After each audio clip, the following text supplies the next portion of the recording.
Born in 92 on the block with the Sharks. Come from a different cloth, y'all would get ripped apart. You want it diamond, then you gotta get it in the dark. We dropping nuggets like Carmelo went to Rucker Park. Now we eating from state to state, we scrape the plate. I put my eggs in a basket, took a leap of faith. I took a chance, now we grow and see the impact. Decoding success with special guests, now let's bring Matt.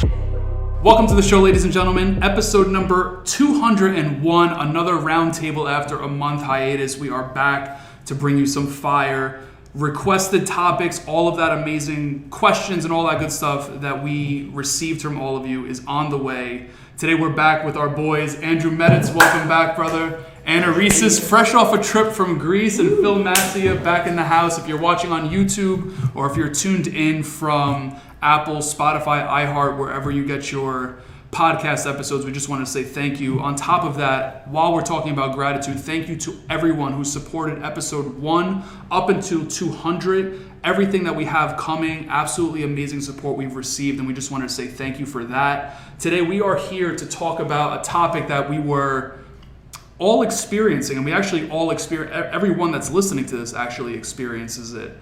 Collectively here, we have a group chat between the four of us, and whenever there's good or maybe not even, the best of times, we share that with one another. And to that point, when we were discussing what topics we can discuss and, just real life shit, we discussed navigating emotions. And especially as men, it's probably not the easiest thing to do, whether that's societal demands, masks, and everything in between that. So I'm actually just going to throw it out there. I would like to learn about everyone's journey here, about how they once navigated emotions and where you are now, how you currently do so.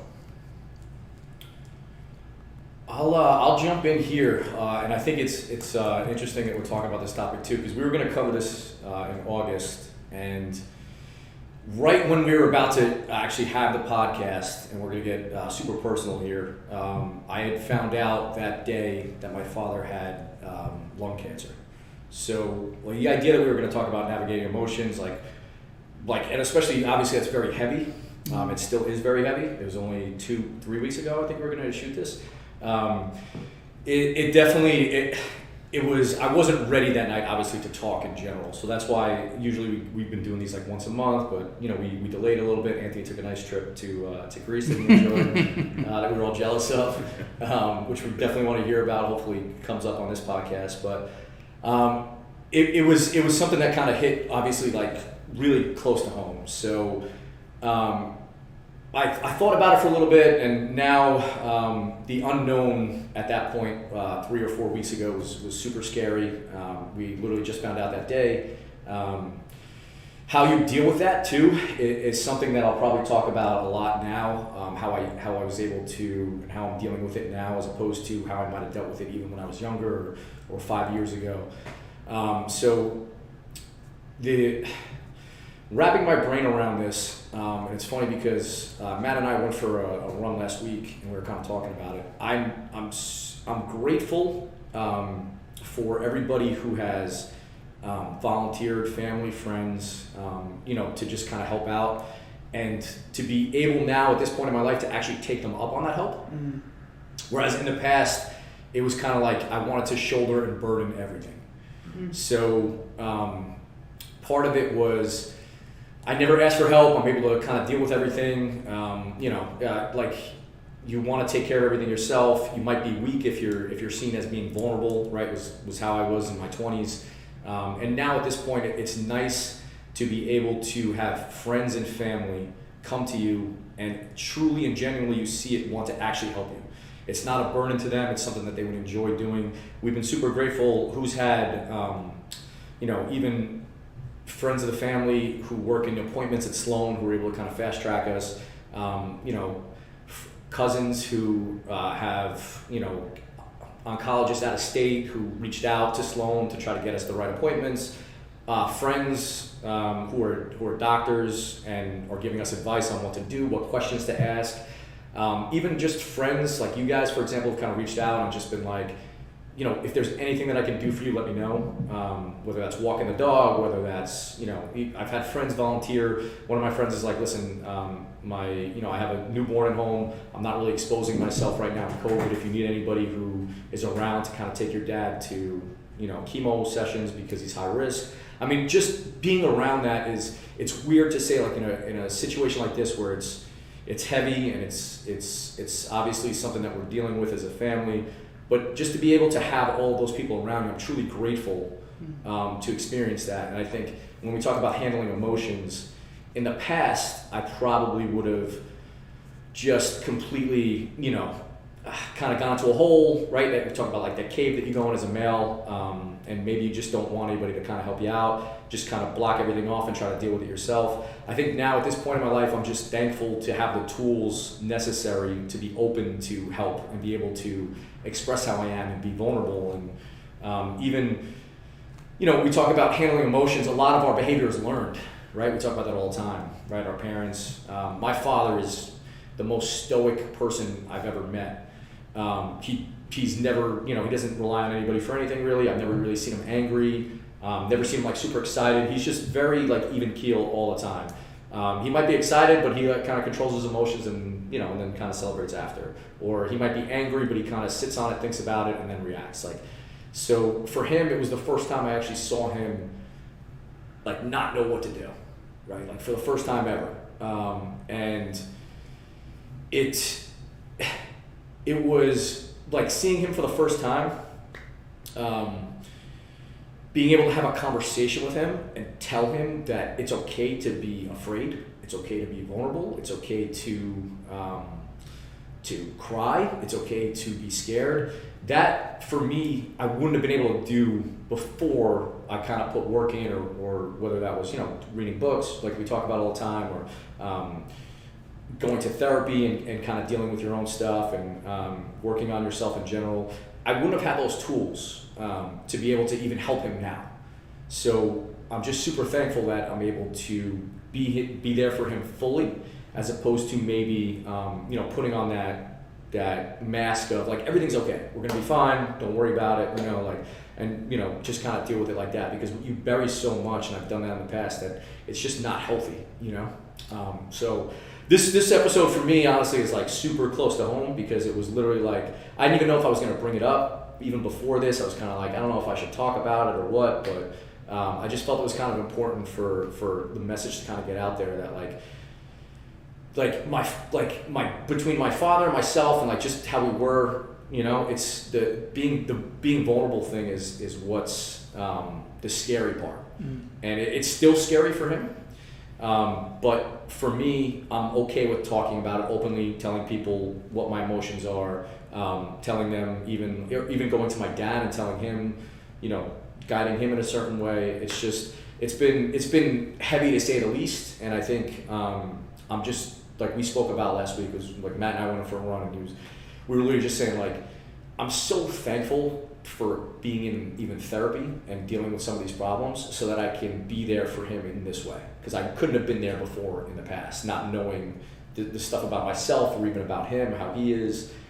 So it's weird because it's a scary situation. We got a lot of people praying for us. We're super positive. He's being super positive. We're going to fight this the best we can, but it's still heavy, Absolutely. And when it comes to like dealing with emotions, it's like, listen, we you could deal with heartbreak. I've never dealt with somebody who's this close to me. Like I've dealt with death before, which has been like sudden, but I've never really dealt like on the cancer side and having to deal with this before personally. So like, it's definitely tested me, to say the least. Absolutely. First and foremost, I know we all appreciate the transparency and the vulnerability, and I know even more so it's appreciated from everyone that tunes into this, because that's how people resonate. Yeah.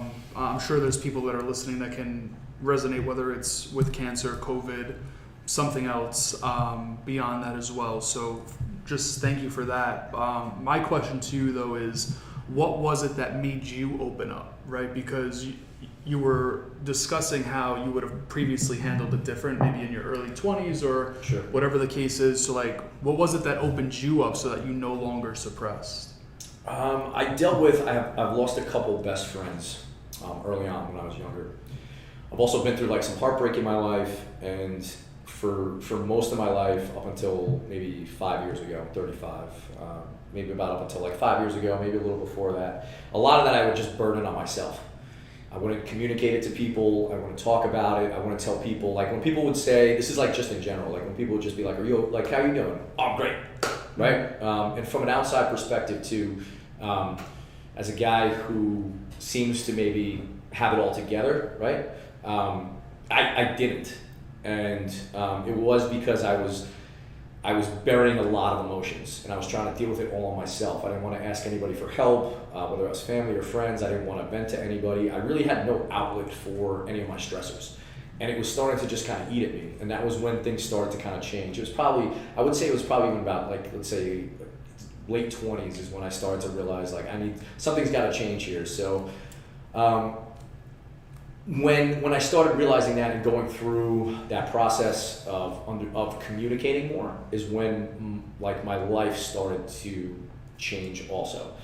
I became more open in even a format where I can kind of talk about life stuff like this, kind of wear my heart on my sleeve, and just see that people resonate way more with that when you express your truth, as opposed to just pretending like you have your shit together. Right. Because I don't care who you are, everybody has some form of suffering or some form of problems that they're dealing with, right? It's always like what's that expression? Like you never know what someone's dealing with, like on the day-to-day, so make sure you treat them well. Or do you guys know what I'm talking about? Yeah, I know exactly what you're saying, right? yeah. But it's true, like everybody's dealing with their own stuff.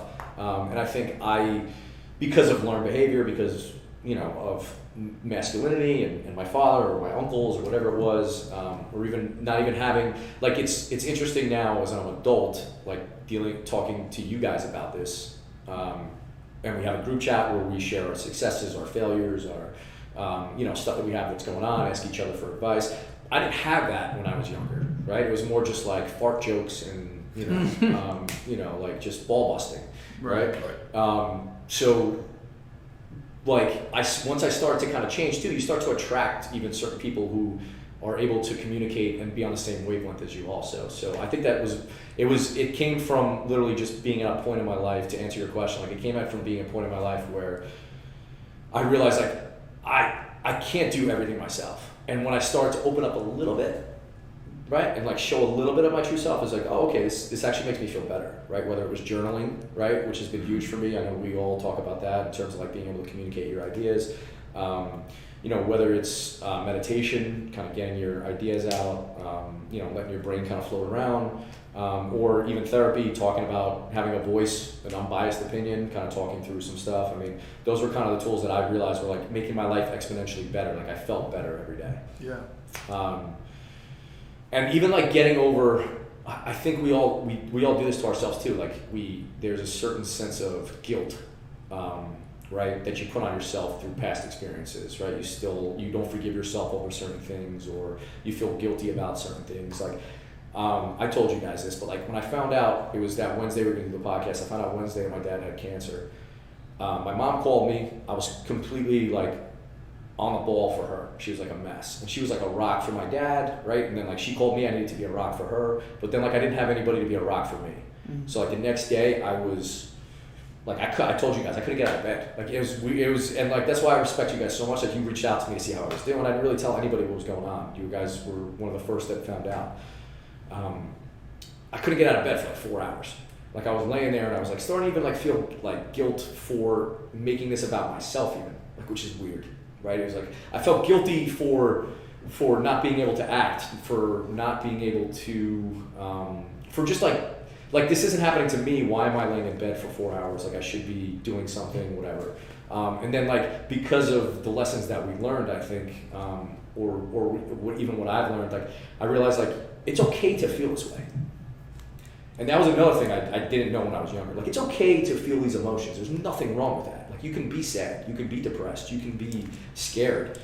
But, like, once I realized, like, it's okay to feel these emotions, I stopped feeling guilty about it. And then I was able to get out of bed and kind of move around. And I forgot who I was even, I'll be honest, I think I think it might have been Phil, it might have been Matt, who were like, yeah, just like get up and walk. Like go for a walk, get up out of bed, go for a run, something. And that's exactly what I did. Like I got up, started feeling a little better, whatever. And then that was the first time that I went to see my dad, because I hadn't seen him on the Wednesday. I went to see him on the Thursday. And because I got all those emotions out in the morning, I was able to be that rock that he needed. But I couldn't have got there without expressing those emotions, which maybe in the past I might not have done.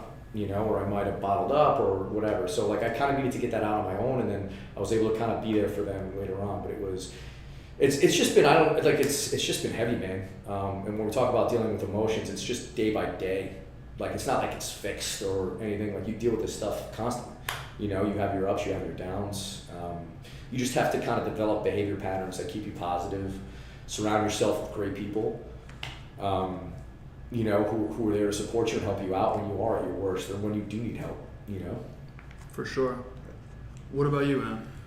Well, I mean, first and foremost, Drew, thanks for opening up and, sharing that with the group and for everyone listening, because everyone's going through their own demons and their own battles, and whether it's something like a family member having cancer or something of the like, everyone's going through their own battles and their own things. So just talking that out and hearing someone kind of openly express their initial reactions, how they dealt with it, the ups, the downs, but the people that help lift you up, I think is so important to kind of talk out that process. So thank you for sharing that here, and we love you and we got you. No, man, you guys have been amazing, and I can't express enough, how great you guys have been for me. So, thanks again. There's a lot of gold in that. So. Absolutely. It really was, man. Yeah, thank you. No, it was probably not easy. Again, I didn't know if I was going to actually talk about that, but I was like, it's so important to kind of get that message out. So. Well, you just talked about people wanting to see the authentic you, and not just you feeling better, but also helping uplift others by sharing your story. And I think that's what you're doing here. So.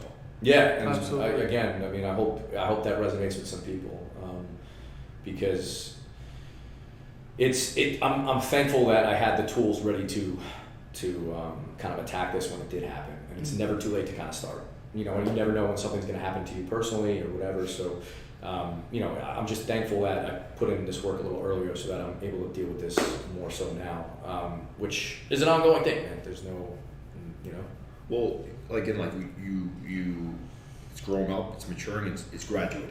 You know what I mean? It's graduating. So I think as men, we grow up conditioned as kids, especially in the generation that we did too, where it's cool not to care.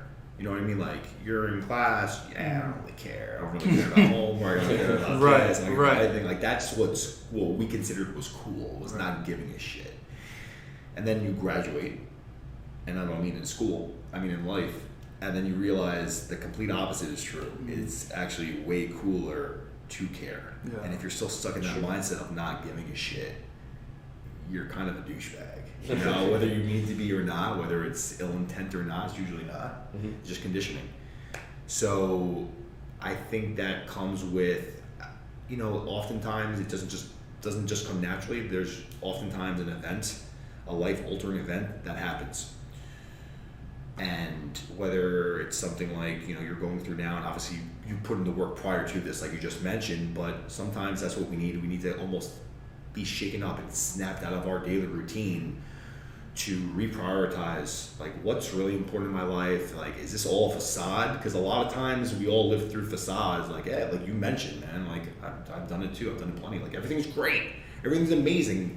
I don't want to show weakness. I don't want to show that, tough times are getting the best of me. And I looked at it as a strength for a really long time. And while there is some aspect of that being a strength, really when you make the connections with people, like Drew was saying, is when you are vulnerable, because you're actually taking that mask that you spoke of off. And that is what opens up relationships to the people that you actually want to have in your life. Because the people that you're just saying, hey, everything is great, like you don't want to expose that side of you and really tell them what's going on in your life, they're more so acquaintances, and they're great to have. You need acquaintances, but the people that really come through for you in times of need and times of trouble, And in good times too, the ones that you want by your side are the people that really get you and they know you to your core and they know that you fuck up. Like we all fuck up, and they know that you're struggling and you're okay to expose that. Like you might want to expose that to every single person out there, and it's totally normal. But you have to have people that you can rely on to really just take that mask off and show them who you are. And if you don't have that, I think you'll lose your mind. You got to have those people in your life that see you for what you truly are.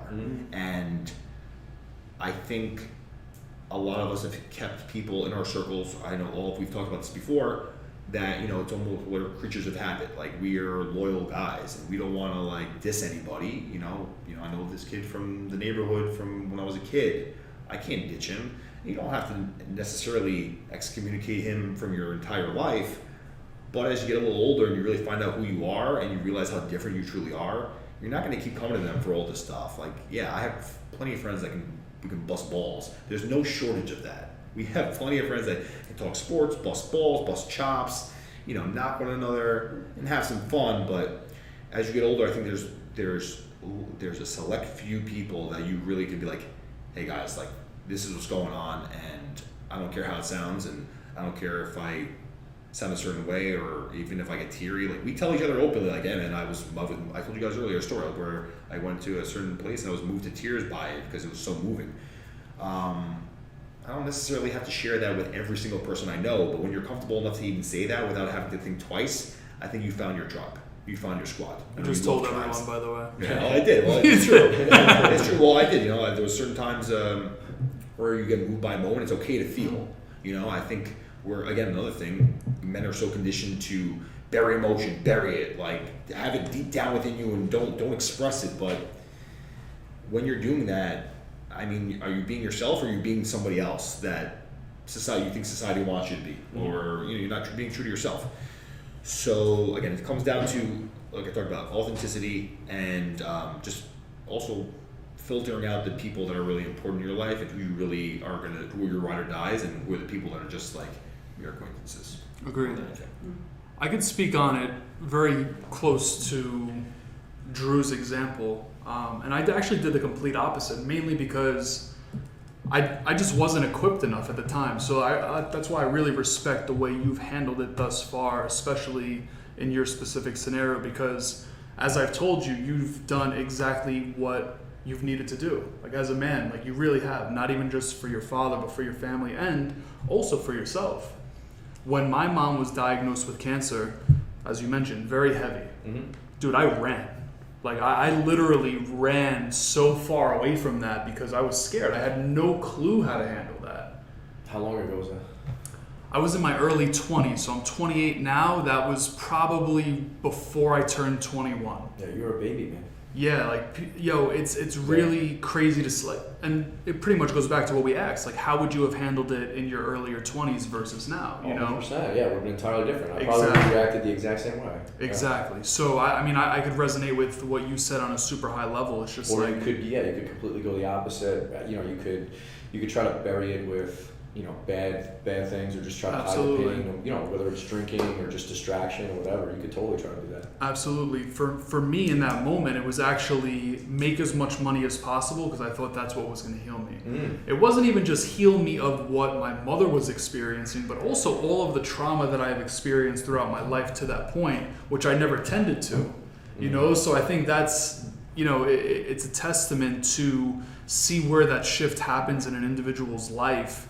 And then you realize how you handle traumatic experiences after, whether it's someone in your family experiencing a health crisis, whether it's you going through a breakup, you maybe experiencing something in your career that's detrimental. It's pretty powerful to experience where that shift happens. And when you can pinpoint it, you can evaluate the experiences on one side and the other side. And obviously you're on the other side now where you're handling things in a very healthy way as opposed to maybe you know, differently in the past, you know? Yeah, that's pretty crazy. So, I mean, obviously that was how long ago? 7 years, 8 years. Okay. Yeah, Mom now is...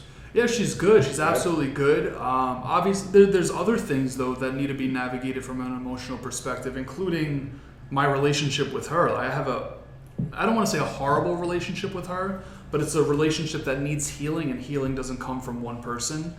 So maybe I'm the one that's willing to heal our relationship, but she sees that there's nothing wrong, and that's fine. You have to respect that. That alone is something that needs to be navigated from an emotional perspective, because as a man, maybe there's a psychological or maybe even a biological relationship to your mother, and if it's not intact, maybe there's some emotional baggage that needs to be navigated. Outside of that, there's obviously things that come up in my life all the time, whether it's career-wise, business-wise, relationship-wise, that need to be navigated. And now I see, after I can identify where my shift was, how differently I handle things. Mm-hmm. For instance, you referenced the run that we were on. Obviously, you delivered to me some news that day that I probably didn't want to hear, but obviously it was the reality. And when I heard what I heard, I realized how I handled it, and I handled it really fucking well. Mm-hmm.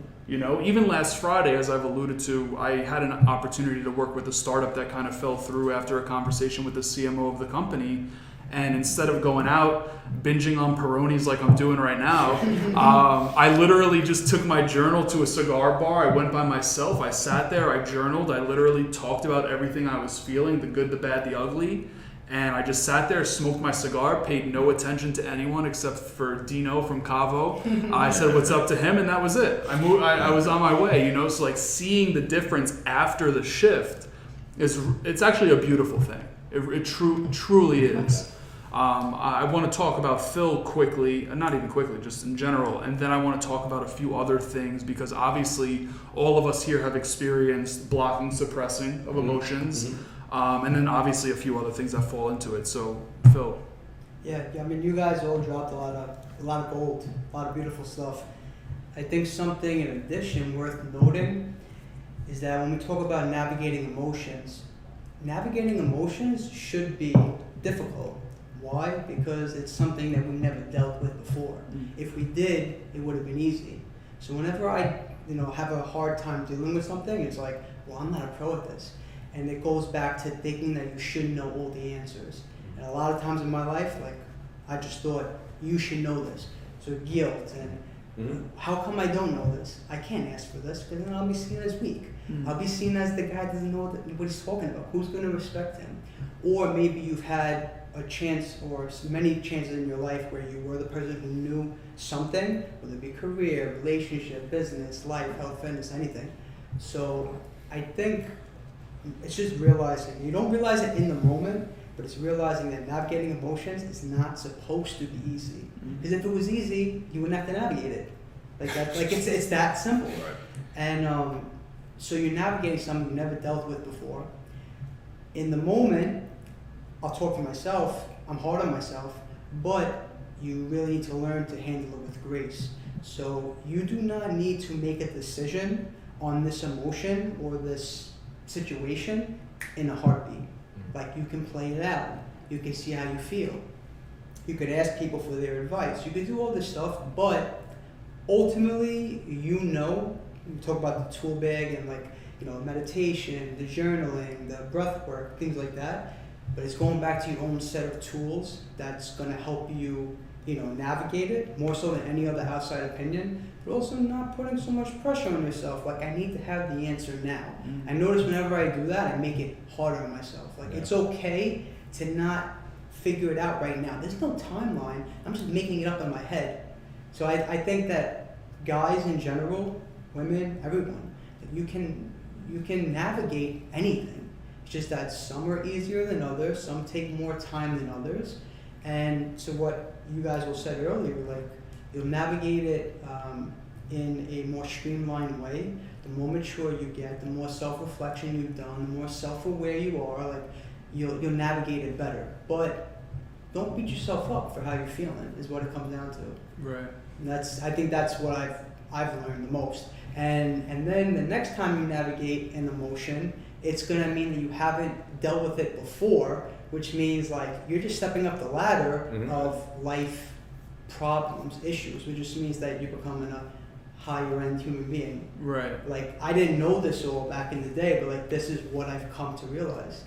Yeah, and you're able also to now forgive yourself, right, for not navigating it the right way back then, which I think is important too. Right? And it's important to keep that in mind. I think in life in general, you're going to navigate emotions. There's going to be some times it's not like anybody in this room is fixed, and we're not going to have an emotion that we navigate perfectly for the rest of our lives. Like, that would be a ridiculous statement to say. There's going to be times where we react the wrong way, right? Where we might let anger get the best of us, or old behavior patterns conquer, some of the stuff that we've even learned to try to break out of. But I think the biggest thing is to just be able to forgive yourself for reacting that way too. And that's been a big part of my life when it comes to navigating emotions, to the point where like even when I meditate, one of my mantras is like, I forgive myself. Another one is like, I forgive others. Like, that kind of gets me in the right mood when I'm meditating, right? Like, I forgive myself. No matter what's happened in the past, like, I forgive myself for it. Like, it's happened, it's in the past, I've learned from it, and I'm kind of moving on. And then I kind of go into, like, I also forgive others for the same reason.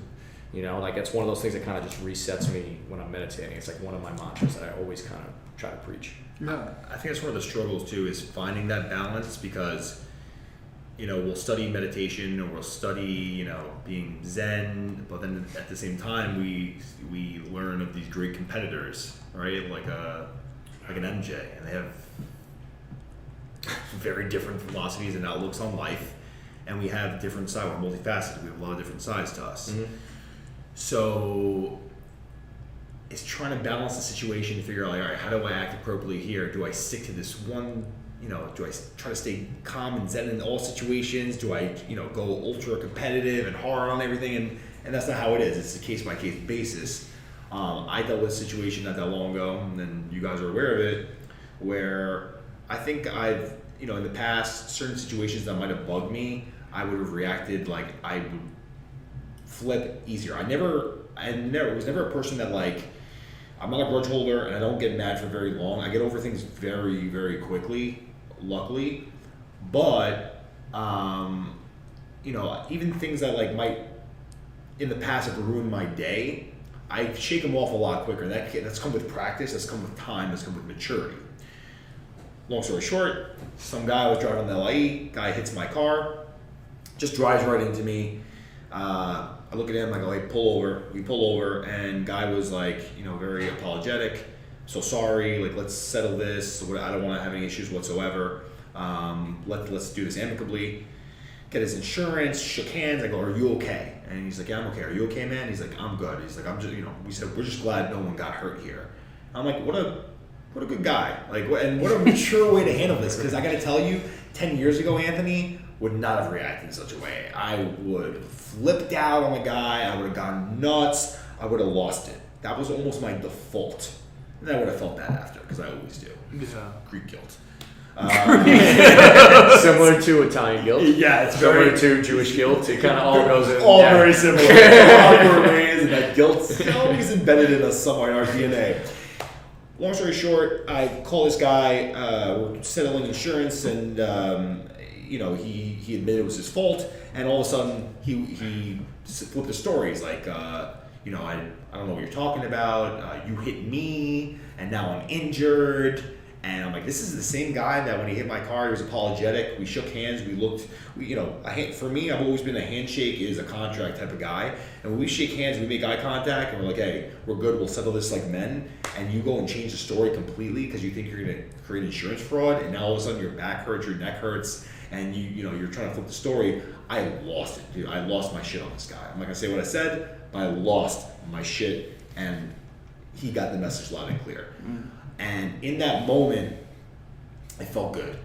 It felt good to get that steam off because, dude, like you guys, and to the people listening, if you're listening to this, you're in all likelihood a competitor. I don't stand for bullying, and I don't want to be bullied, and I don't like people taking advantage of anyone, and let alone myself. So when somebody's crossing over that line, I get really, a different side comes out of me, and I don't like to be fucked with. At all. I have no tolerance for that. So I flipped out, I felt good, and then immediately afterwards, I felt bad because I lost my cool. I was like, you know what? I should have kind of kept it together. I could have handled it differently, and I was kind of going back and forth. It was like, what's the appropriate way to handle this? Because I want to be this person that is in control of his emotions, and I want to keep myself in check. But at the same time, like I said, I had that competitive nature about me. And I don't, like I just mentioned, I don't want to ever be taken advantage of. And then I flew off the handle when I heard that news. And in talking with you guys and saying like, hey, like what you're going through is very normal. Like it helped me kind of work out the kinks. And afterwards, I'm not gonna lie, I took a walk. I was heated for like hours. And I walked by a church. I went inside the church. I went in there unexpectedly. It was there, so I went in for 20 minutes. I felt a lot calmer. And I think that was like I was in there having a conversation like with God and myself, like what's the appropriate way to handle this? And there's not necessarily a right or wrong way to handle it. It's okay to feel. It's okay to feel whether it's extreme. As long as you come back to center, I think it's okay. And I think we told you that too, because you kind of let us know that was going on. And I think all of us were like, it's okay to react to something, right? Mm-hmm. It's going to happen. It's normal to feel that way, especially if someone's trying to take advantage of you.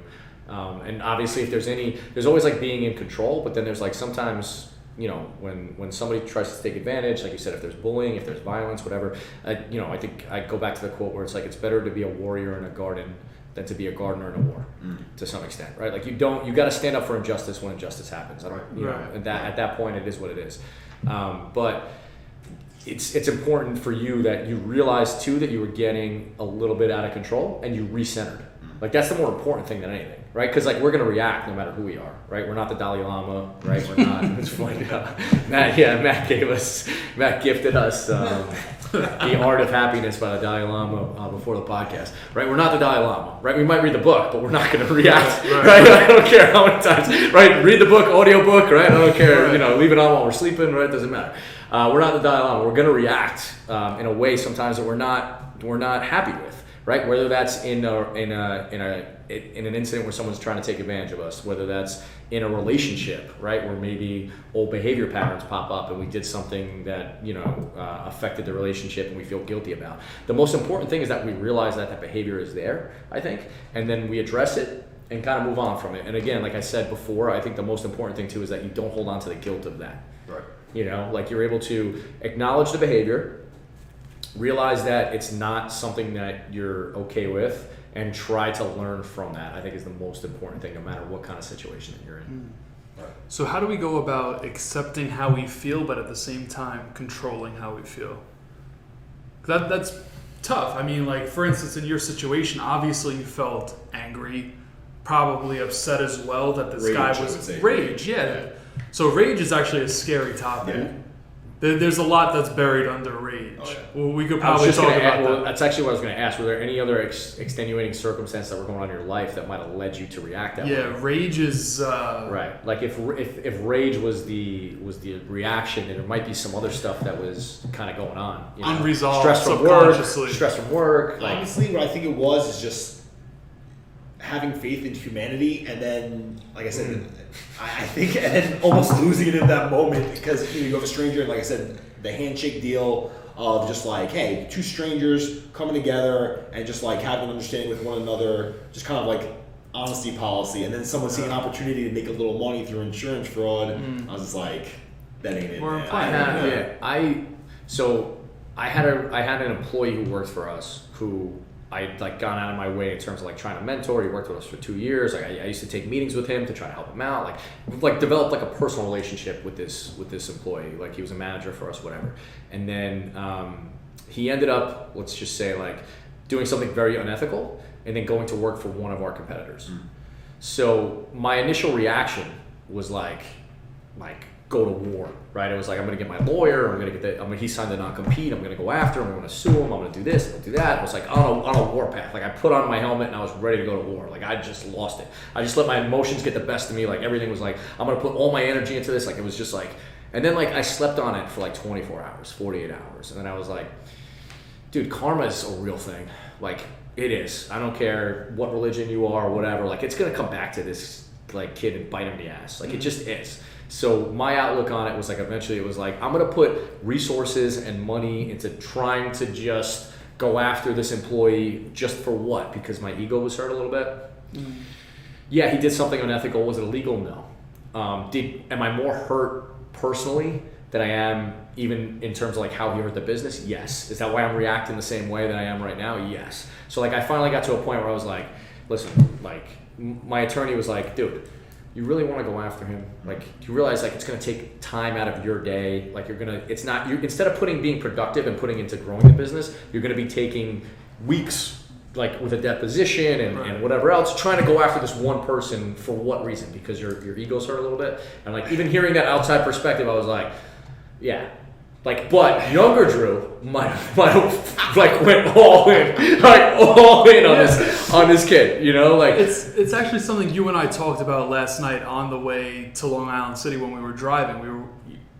Long story short, whatever we were talking about, a situation where we had the opportunity to choose either our human/ego self versus our higher self. Right. You know, so like you chose your higher self after 24, 48 hours of sleep. Yeah. You know, but I think it's okay to choose your human ego self for at least a little bit where you're like, fuck you, expletive. Okay. Or but that's normal, right? That's what It's we're talking normal. about. That's Absolutely. normal. Yeah, Absolutely. that's the reaction we're talking about. That's the emotion, Absolutely. exactly what we're talking about. That's normal. I think you need to feel that. But at the same time, like, you do need to come back to equilibrium, as we've said. And you have to say, all right, listen, this person's a fucking piece of shit. They're a child of God. Let God deal with it. Right. Yes. Like, yeah. But I think, so my situation, Drew's situation, and the situation that we spoke about, I think what it comes down to, one of the touchiest things I think that maybe sets us off is the feeling of betrayal. Yes. Well, absolutely. Who wants to feel that? But I think that's what it causes. Like, not everything causes rage. You know what I'm saying? If somebody, like, cuts you off, you know, there's that term road rage, but you'll get over it in 2 seconds. What really, like, enrages, like, me is feeling betrayed. And Drew's example, felt betrayed. Yeah, right. Our example we spoke about was the feeling of betrayal. I think that's the one that hits harder than most. Yeah. When people aren't honest. Right? Yep. Aren't honest, a whole bunch of other shit. Yeah. Definitely brings it about. But the more you navigate that emotion, going back to what we're saying, the next time you won't have the normal self come in. You'll go straight to the higher self. Maybe not the second time. I'm not saying that, but eventually it's a muscle. Exactly. Yeah. It will get there. And then when you can get back to center, hit the reset button, the quicker, faster, expedited amount of time, like you're an evolved human being. It takes time, but man, you get there. This in our quick example on our vision board, and I've always been into real estate. I used to be a real estate accountant, mentor turned into a partner. I wrote on the vision board January 1st when we were doing it. I said I want to do one flip this year. I want to know what it tastes like. I want to know what that's like, right? Like this past 2 weeks, been grinding, and actually got 4 properties under contract, and in the past week lost 2. And the old Phil would have reacted, pretty salty. Sure. But this was, okay, how can I navigate it right away, like to have no loss, minimal downtime, get back up, look right for the next one. Instead of saying, oh man, why me? Fuck, like, why me? Why did that happen? This, that, like, and just realizing it's part of the process. That was something that takes a lot of time for me to get to, but it's gonna happen. And like that was my example of navigating an emotion in the last 2 weeks. But it's a muscle, like you said. It's a muscle. So the biggest takeaway here, everyone that's listening, go out there, try and get betrayed, and go get. No, I'm only kidding. Do you think that you would have felt a different type of way if instead of going for 4 fix and flips, if you only went for 2 and lost both, do you think you would have reacted differently? It would have hurt more. Yeah. It would have ultimately hurt more. Having the other 2 still, I could still possibly. I'm very optimistic, but the reason why, like when I told you guys, like on one of our chats, you're like, oh, I didn't know. It's not because I didn't want to share it. It's because I knew that it wasn't 100% locked in yet to a closing date, and I just had it under contract. So it's still a possibility. I'm very optimistic. It's still a possibility. The next 2 they're not closed yet. None closed so far, but the next 2 are supposed to close 9/15. So it's still a possibility. I feel better knowing that even if it doesn't work out, that I got so close to making it work that I could do it again. And it goes back to like navigating that emotion. Like it didn't work out, but I tasted it. So now the next time it happens, it's gonna happen 1, 2, 3. It's a muscle. It really is a muscle. Well, that's why I think this is what I was going to ask you guys too. I know I've witnessed it. When we talk about navigating emotions, I have family, I have friends who I've watched, right, navigate emotion, and it go the wrong way, and the behavior pattern just continues, right? Like you watch them just make the same mistake over and over and over again, and it's like, you want to kind of step in and you see it, and you kind of want to like step in and let them know like this pattern is going to continue until you address like the main issue that's here. But like you said, it's a muscle. Like you kind of have to acknowledge the behavior, realize that you reacted wrong, and then come to the determination of why did you react that way. Right? I think that's the biggest thing, right? Like, why did I react that way? Was it because, if we were talking about relationships, was it like a jealousy thing? Was it an insecurity thing? If we're talking about like business, was it, because like I felt betrayal? Was I not confident enough, right? Like there's so many different factors. I think if you're going to change that behavior and learn from it, like you said, like it's a muscle, you have to get to the root of why did I react that way to begin with. And I think that's how you kind of move forward. And that can be done in numerous ways, like we talked about, using that, a toolbox in terms of like what it actually is, and kind of realizing to yourself, like coming to some self-realization where you're self-aware enough to realize like, oh, that's why I did that, and then when the next thing pops up, you might even react the same way, but you realize it, and then you're like, oh shit, I did it again, right? And then it's like, I'm not gonna do that again. I'm gonna realize it next time. And that's how it's been for me anyway, particularly whether like in all types of relationships, friendships, romantic relationships, family relationships, whatever. Like I've realized, I think at this point, like why I reacted certain ways. Am I holding hostility towards a certain person for whatever reason? Maybe that's why I'm reacting that way. And trying to get to the root of what those problems are. Like you said, it's a muscle, right? I think the more self-aware you become in terms of why you reacted that way, the easier it is to react in a more positive manner moving forward. And you know what's the most the most powerful thing? When you realize it as you're going through it. Yes. So you're able to look down at yourself from like an aerial view, like a 30-foot view. It's easy to realize it afterwards, like be grateful after the fact, be appreciative after the fact. But when you realize it as you're going through it, so you almost give yourself a gut check while you're in the middle of a situation, and that's when it's the most powerful. That's when it says that what you're doing is working, becoming more self-aware, and that's something to give yourself a pat for, like acknowledge it and be like, oh damn, like the old me would have done this, but I'm choosing right here and there, like, bit your tongue, but you're evolving in a way where you're becoming more mature. And it's I was gonna say too, and I'm curious to hear you guys' thoughts on this too. Like, how powerful of a tool is it too in business? Very powerful, right? Extremely powerful. Could save deals. Could save your life. Could save relationships. Lifelong friendships.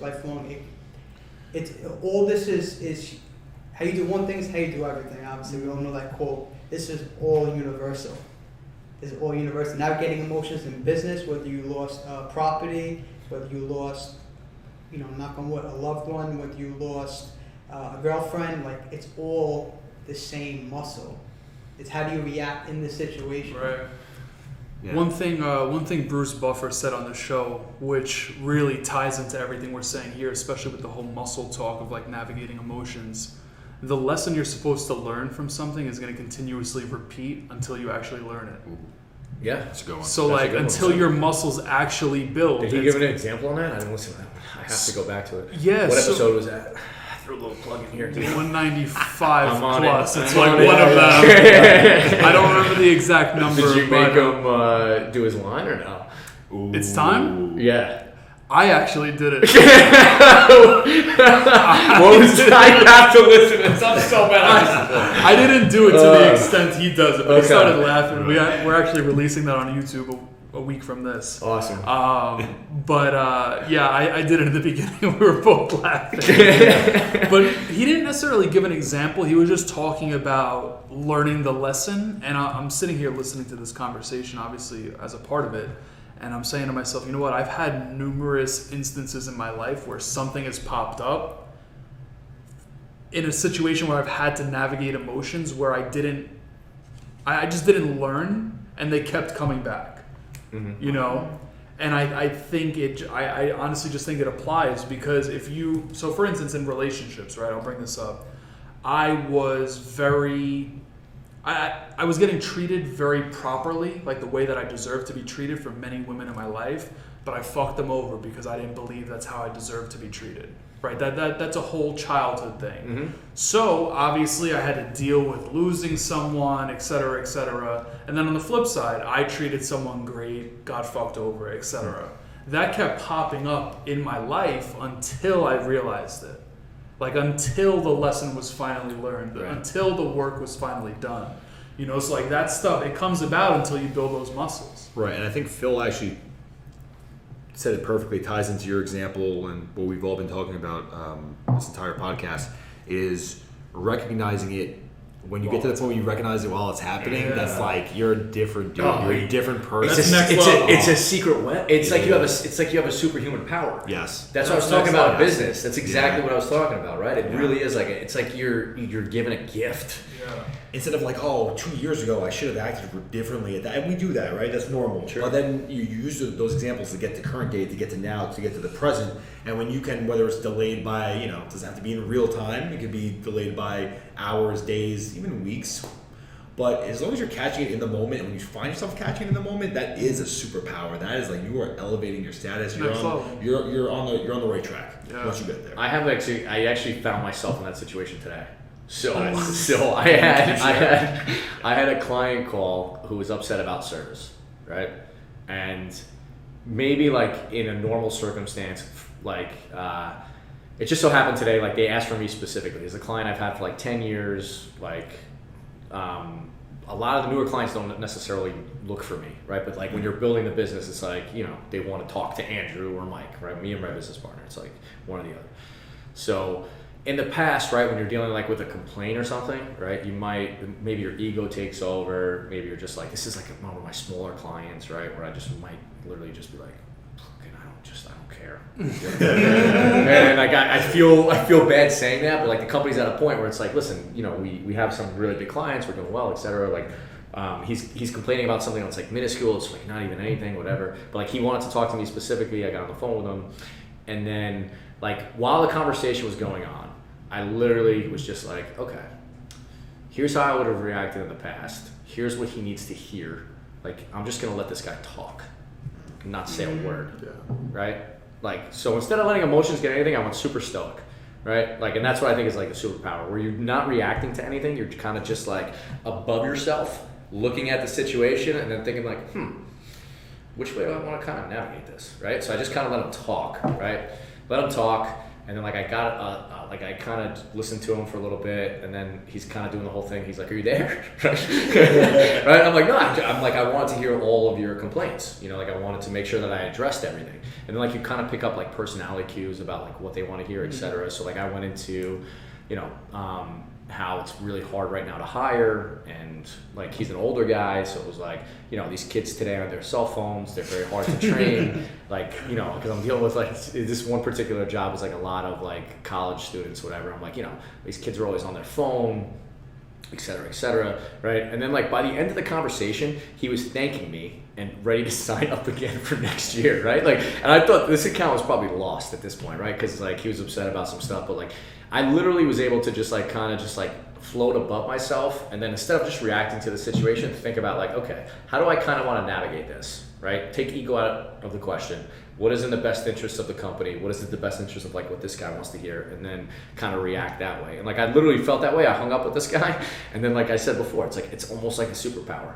Like you kind of like, wow, like I wonder how many people actually sit back and listen in this day and age, like without reacting, just like listening to people and hearing what they actually have to say. And like it's a rare skill alone, just even listening and not reacting or talking or putting your opinion in something or cutting somebody off or interjecting with whatever it is, whatever point that you're trying to get. Like that's a skill I think that's lost in general in this day and age too.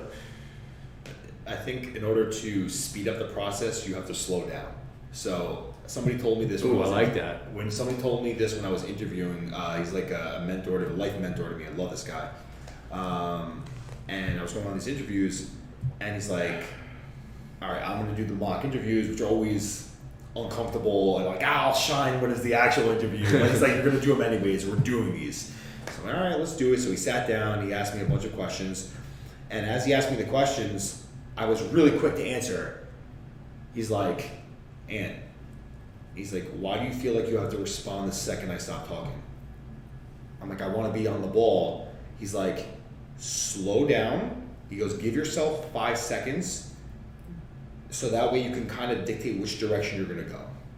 And that way you'll put yourself on the right track instead of having to like, be like, okay, well, now I put myself in this situation, I have to go down this road now because I did. And I realize I do that pretty often. I oftentimes will wait a few seconds, say, all right, where do I want to go with this? And then answer. And that little shift is such a game changer, and not just in interviews, just in life in general. Taking a few extra seconds will get you to where you need to get to faster than if you just are super reactive, like you just mentioned. It's these little tips that aren't often talked about, and when you learn them, whether it's through experience or through a mentor, that you're just like, this is like a life hack right there. 100%. I actually wrote that down. Because I wrote down a question. I said, how do we control our emotions in the moment? Which is, it's hard. It's not easy. When something's hitting the fan or you're being dealt cards you don't want to be dealt. And I literally wrote right under that the 5-second rule, which is by Mel Robbins.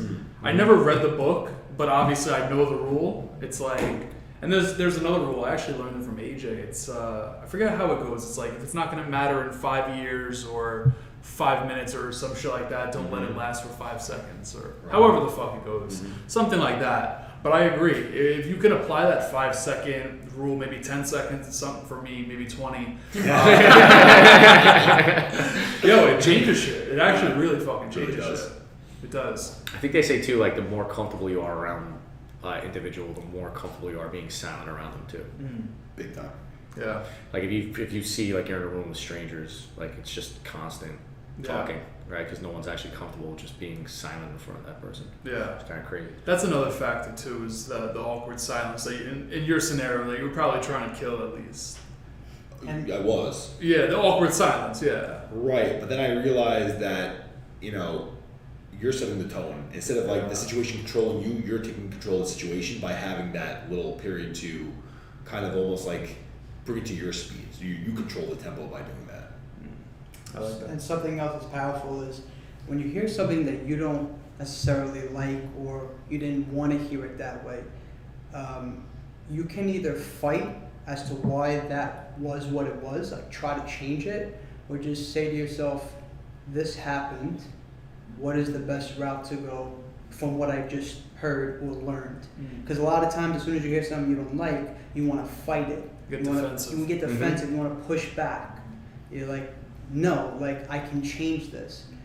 Sometimes you can, but it's a lot easier to just, if it is what it is, and then say what is the best, and it goes with the pause, it goes with the reset, but it also goes with just making the best of what you have in front of you and access to. And just one other thing I didn't mention before, I just realized it was one of the biggest things for me that helps me when I do it, and I forget to do it a lot of times, is I have this thing where, like, when you order like Dropbox, like cloud storage or Google or any of this stuff, and you have a certain amount of, megabytes or gigabytes in your brain. Like, wow, I just messed it up. But, but on the platform, well, I relate that to my brain. Like, let's just say I have a certain amount of gigabytes in my brain. And what I should be doing is not taking up all the storage in my brain with all this like useless stuff that I'm putting off till later. Like I'm just putting it there and it's sitting on my hard drive and my cloud storage for later. That kills me and that slows my process down. That slows how fast I'm getting somewhere. So if I just get it off my brain, I relieve my brain space by talking with someone, female, male, anyone, just literally talking about it. Now I can perform so much better because I have too much on my brain that simultaneously I always feel like shit isn't the way it needs to be because there's too much going on from too many different directions. So when you're navigating your emotions, What I'm getting at is speak it. Have the conversation with the right people or with anyone. Get it off your chest, because it's sitting on your brain is messing you up in more ways than one. I think that brings us full circle too to what we were kind of how we opened this episode. You know, like I remember when we were on that run and we were actually walking back to your place, Drew. I said it to you, you said it to me, I forgot. But ultimately, having a person in place that is judgment-free, no attachments to anything, you know, having someone with a relationship built nonetheless. We were referring to therapy at that point. Like having that person to speak to, vent to, whatever, being able to process in that way is like insanely powerful. Right. So, you know, you and I are big proponents of therapy, and I think having a relationship with my therapist and having this thing pop up with my father, it was nice to have that relationship built already, her understanding my relationship to my father, to the rest of my family, to everybody, so that I could talk to her about it. And the relationship and her understanding of it was already built in, and I had this amazing tool that was there for me to do exactly what Phil was just talking about, which is I kind of brain dump it on somebody who completely understands the relationship, the dynamic, everything. It would be a lot more difficult, and I think this is what we were talking about, if I were now dealing with this problem, not having that relationship with my therapist who understands all this stuff, and now trying to express my emotions without somebody having that relationship open. So it was kind of a blessing that I've had this relationship, and now I'm able to step into it and talk to somebody who can understand the complete dynamics of it, which is huge for me. Can that be done with somebody else, right? In terms of like a friend or a family member who understands the dynamics? Sure. I think that even goes into what Phil was talking about before, which is some type of brain dump. No matter what it is, journaling, talking to somebody, there's so much shit that goes on in our brains. There's so much garbage that bounces around. You know, whether that's, you know, we talk about like even the voice of knowledge, or, you know, we go back to all the junk that's kind of bounced around, and the inner voice that's in us that's sometimes speaking to us, sometimes not. We control it, we don't control it, right? I think there's got to be some form of release. And once there's some type of release, again, whether that's journaling, meditation, float tanks, therapy, I think it helps us react better to emotions once we get a lot of that stuff out. Yeah. But for me, you know, speaking, therapy is definitely very important for me. Yeah. No, I resonate with it. Any last points to hit on this particular topic that we might not have covered already? We can go Joe Rogan here and talk all fucking night. I got more beer in the We're definitely gonna need more beer. I could touch on something that can be applied to really any conversation, but it can definitely be applied to this one as well. Go ahead. Yeah, I will. Yeah. So I just got, as the fellas in this room know, I just got back from a trip. I knew it. Greece. You can't have a Greek man on your show that just got back from Greece and not be asked. It was rude of you to not ask about Greece. Let me throw this out there. We could have been talking about fucking anything. This topic could have been anything. Anything. We could have been talking about fucking how to fill a cup problem. This would have came up. 100%. So I'm glad we brought it up. I'm looking at his notes now. It says, when Matt says, does anyone have anything else to add? And then it just says Greece in giant letters. Well, now we're talking about Greece. Let's talk about Greece. So, as you guys know, I just got back from Greece. We didn't know. This was, you know, on the podcast in the past, we've talked about life-altering journeys, trips. I've talked about my experience in Thailand. I've been to Greece. This was my 15th time. It's always a good time. It's never not a great time, right? It's always great. This time in particular was extra special. I usually go to the same spots time and time again. Nothing wrong with it. Always a good time. This time was a bit different. So I went to an island called Ikaria. Ikaria is one of the 5 blue zones. And what a blue zone is, one of the 5 regions on the planet with the most centennials, which means people that live to 100 and beyond. And there's some differentiators there. Like, why in this region are people living longer and happier? And they've done many studies, they've written books, there's been articles, podcasts, documentaries, the works. So I've always wanted to go there, and I never had the opportunity. Well, this year I was fortunate enough to go with a group of 9 people. We went there, everyone's interested, and we said, hey, let's check it out. And this was a totally different experience because there's 231 Greek islands, but there's only one island like this place. There's nothing else quite like it. They are known for just a bunch of different things, but one day we went to and we had dinner, and it was on this vineyard. And this place, honestly, like one of the most special places I've ever been in my entire life. Went on this vineyard. It's family owned, operated, and run, and it's been in their family for, I think he said, 4 or 5 generations. Wow. Giant vineyards, giant trees. There's little villas there where you can stay, and every time you eat, if you so choose to eat there, and why wouldn't you? It's a home cooked meal, and they have the whole family there. He has sons, daughters, wife, relatives. They're all there, and the point of it is they want to have dinner together, and they want to cook the dinner for you. Feel free to help. You're encouraged to help, and they want you to be a part of the process.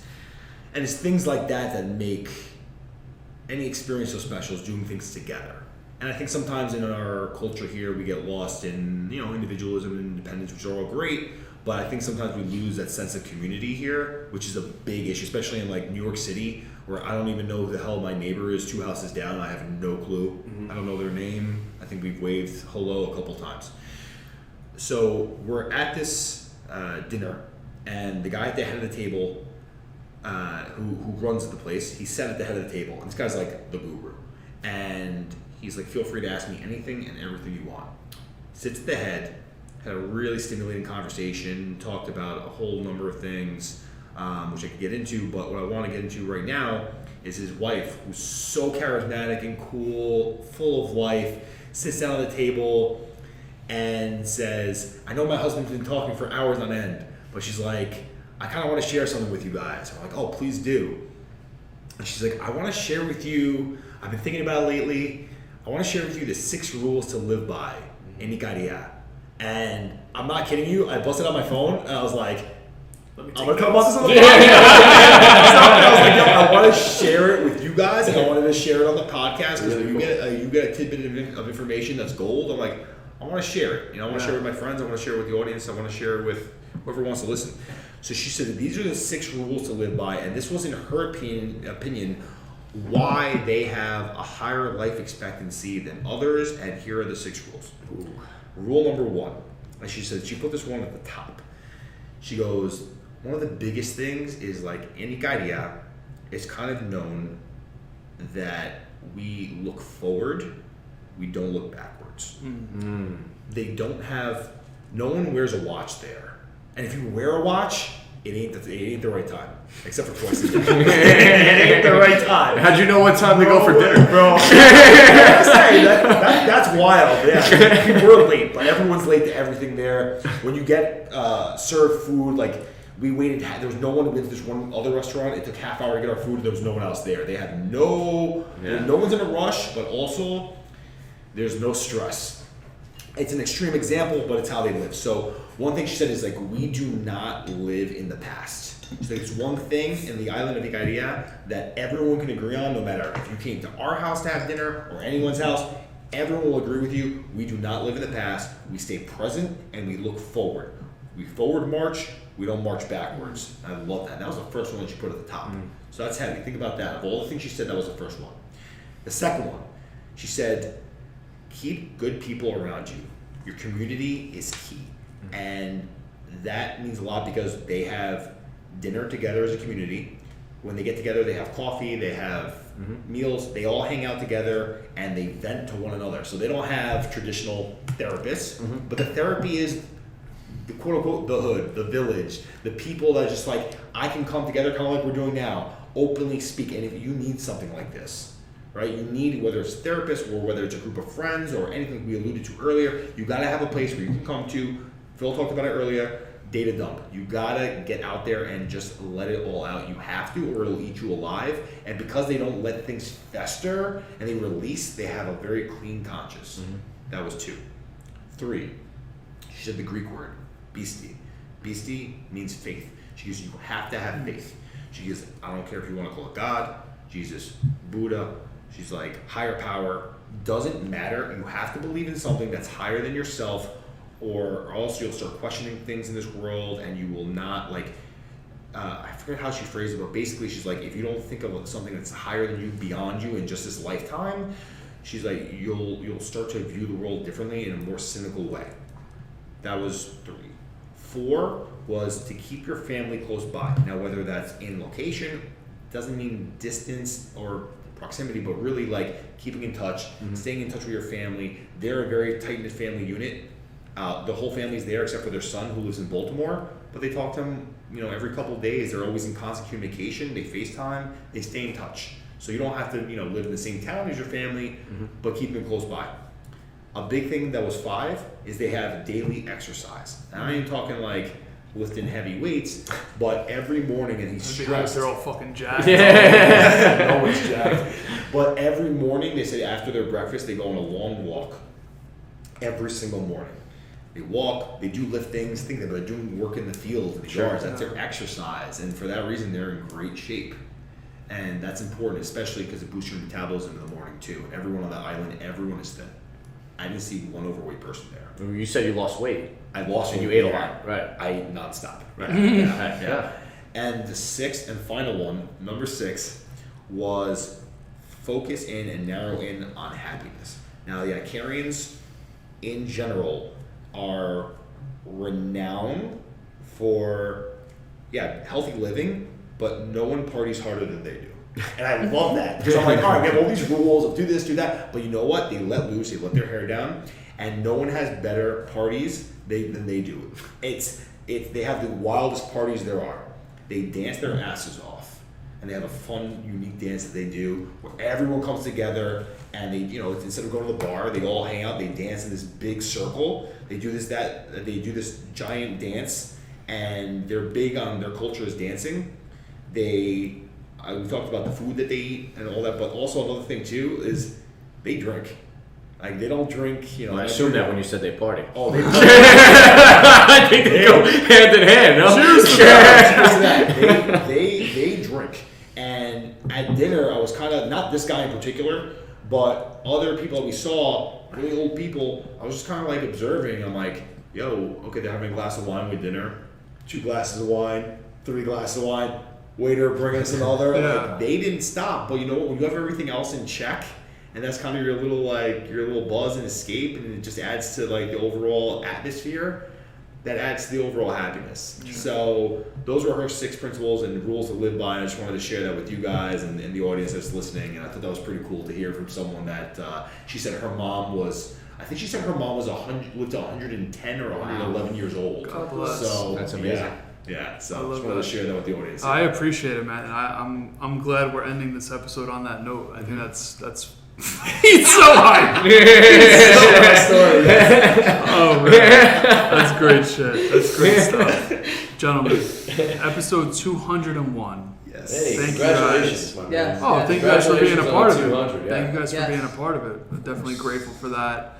Awesome stuff as always. I'm gonna make sure all of your contact info is in the show notes as we always do. Listen, if anyone out there wants us to ask or answer questions or talk about a specific topic, like, feel free to reach out to us.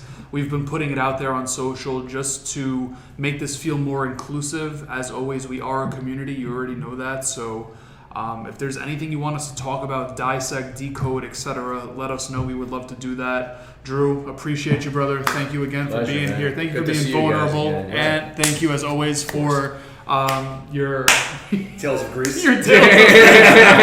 Phil, thank you. Until next time, everyone, be blessed. Peace. Born in 92 on the block with the Sharks. Come from a different cloth, y'all would get ripped apart. You want it diamond, then you gotta get it in the dark. We dropping nuggets like Carmelo went to Rucker Park. Now we eating from state to state.